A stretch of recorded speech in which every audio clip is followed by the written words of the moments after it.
Hello and welcome to Let's Talk Criterion, your regular channel exclusively previewing new and forthcoming releases for the Criterion collection. In this edition, we look at Julian Schnabel's tribute to his friend and fellow painter Jean Michael Basquiat, getting a 4K UHD release in the collection.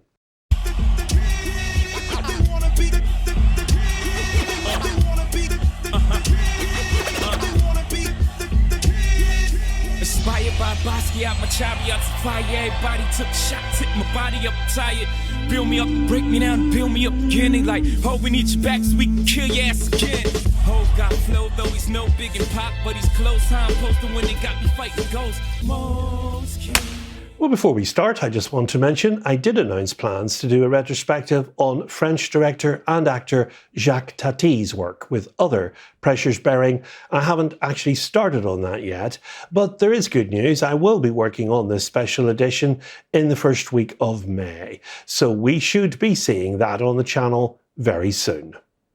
And can I just give a word of thanks to all my regular subscribers.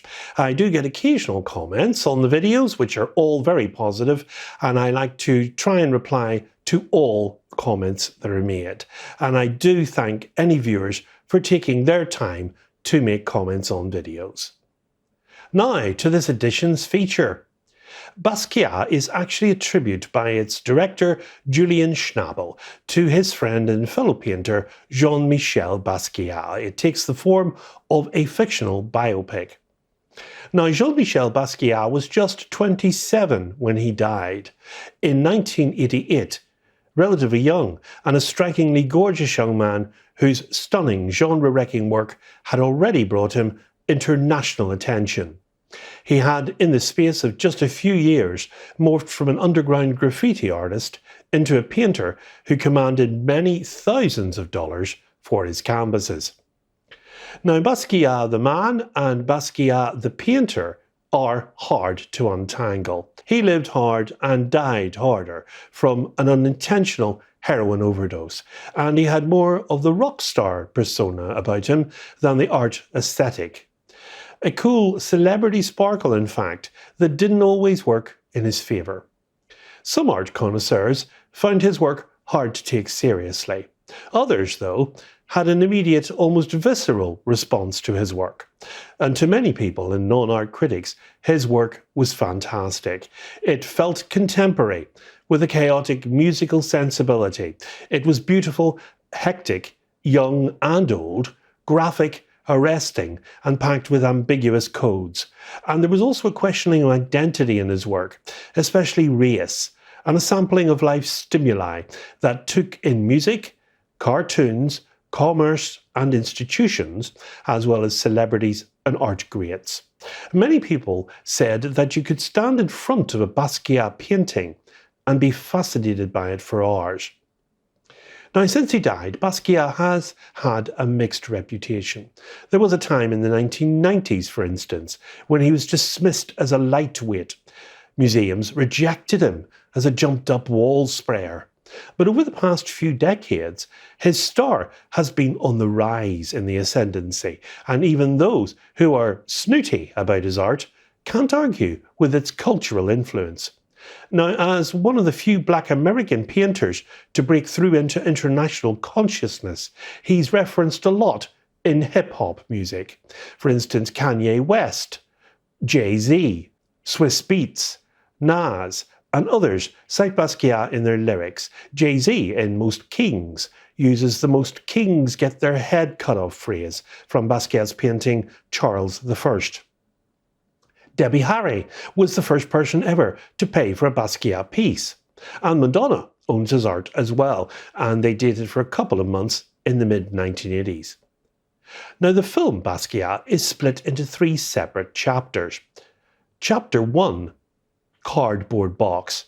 The movie opens here with a child Basquiat being taken by his mother to an art museum, symbolically depicted through a long blue hallway. He is then confronted with Guernica by Pablo Picasso, which Basquiat himself admitted had a strong effect on him as a young boy. Now, his mother begins to cry, a nod to her, of course, and her emotional instability. But when she looks up, Jean Michel is glowing in a neon crown atop his head. This is the first instance of Schnabel's literal approach to Basquiat's symbolism. The movie in earnest begins in 1982, making a connection between Basquiat and Van Gogh, both misunderstood geniuses and largely ignored by contemporaries. Now, Basquiat in the film is played by Jeffrey Wright.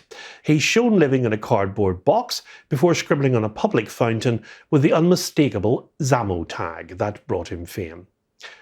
Then we have Chapter 2, New York Grit, a series of surrealist images follow as Basquiat graffitis his way through New York City, many phrases borrowed from actual Samo lingo. And the film then shows a fictional meet and greet that takes place between Basquiat and his girlfriend Suzanne Malouk, renamed Gina in the biopic. A second act sees the couple living in their own apartment, every piece of which is canonically decorated by Basquiat in his pursuit of painting. Now, by this point, Basquiat is already working at a gallery, where he is derided by staff, including the dealer at the gallery, Mary Boone, and Albert Milo, a fictional artist who is a parody of Schnabel himself. Now, Basquiat is then literally shown from the outside looking in at a party within the gallery. Excluded, of course, from the party, he consoles himself by graffitiing a metal gate nearby. And from then on, things move at a dizzying pace, much how it must have felt at the time for Basquiat himself. Basquiat has his first meeting with Andy Warhol, for instance, played in the film by David Bowie, and art dealer Bruno Bischofberger. He's shown happening at a restaurant when the younger artist sells several of his postcards. Basquiat's talent begins getting recognised at this point, especially after he meets art critic René Ricard, who helps introduce him to people in the art world and lands him a spot at MoMA's New York New Wave show in 1981. And then we move on to Chapter 3, Boom for Real. Basquiat's grittiness and urban outlook is shown in distinct contrast with the people who purchase his art. And as his star rises in the ascendancy, he begins cheating on his girlfriend, including going with a blonde woman he calls Big Pink, largely, of course, understood to represent Madonna, and begins using more and more drugs in the process. In one particular scene, Basquiat's girlfriend Gina struggles to wake him up and finds a needle, an indicator of the reliance on heroin that would eventually take his life. Now, as he attends his second solo show, he is accompanied by Andy Warhol. Basquiat shows off his art to his father, and that evening he is encouraged by Bischofberger to leave Noisy and join his own gallery. Basquiat boasts a gallery of superlative performances and a number of big names. We have Dennis Hopper, for instance, Gary Oldman, Willem Dafoe and Christopher Walken, all of whom provide solid support for Jeffrey Wright's amazing portrayal. Wright's Basquiat is animated, passionate and deserving of a better script than he was actually granted at the time. The Tony Award-winning actor is on record as having disagreed with Schnabel's interpretation of how the role should be played.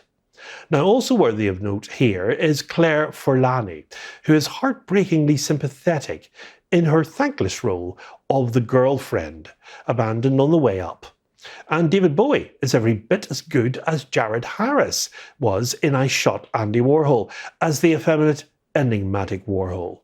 Now, every once in a while, Basquiat strikes a real nerve with statements like, "Dealers are no longer collecting art, they're buying people."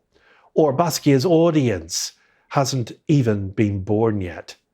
Now, the film doesn't do a total autopsy of the art business itself, but it does afford enough glimpses into art and the world of art to enable us to read between the lines here.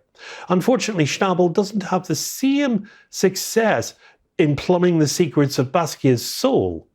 For a subject with such depth and passion, it's sad that Schnabel's treatment of it is so uneven. Now, the cast in Basquiat consists of Jeffrey Wright as Jean Michael Basquiat, David Bowie as Andy Warhol, Benicio del Toro as Benny Dalbao, Dennis Hopper as Bruno Bischofberger, Gary Oldman as Albert Milo, Claire Forlani as Gina Cardinal, Parker Posey as Mary Boone, Courtney Love the singer as Big Pink, Tatum O'Neill is there as well as Cynthia Kruger, and Christopher Walken as the interviewer. It's certainly not a film for everybody, as it certainly has an artistic feel to it, which some viewers might not identify with. But it's definitely a fitting tribute from its director to a good friend and consummate artist. Now, the film releases as a 4K Blu-ray combo with the following special features. Audio commentary featuring Schnabel and writer and curator Giulia Dagnolo Vallan. New 4K digital restoration of the 1996 theatrical version. New interview with actor Jeffrey Wright. Interview from 1996 with Schnabel and actor David Bowie. Trailer and an essay by the film scholar Roger Durling. And the cover is by Julian Schnabel himself. It's an interesting interview with Jeffrey Wright and Schnabel and David Bowie on the supplemental features. The film has a running time of 108 minutes and comes in a 1:8:5:1 aspect ratio, and it joins the collection on Tuesday the 29th of April in the US and on Monday the 12th of May in the UK on 4K UHD and Blu-ray. So there we go. That's the last edition we have for the month of April. Next month, we start the month with a 4K upgrade of the film that won Rod Steiger an Oscar and stars Sidney Poitier in his iconic portrayal of Virgil Tibbs, amidst Norman Jewison's In the Heat of the Night, coming to the collection in 4K UHD. So from me, as always, it's goodbye, and above all, good Criterion viewing.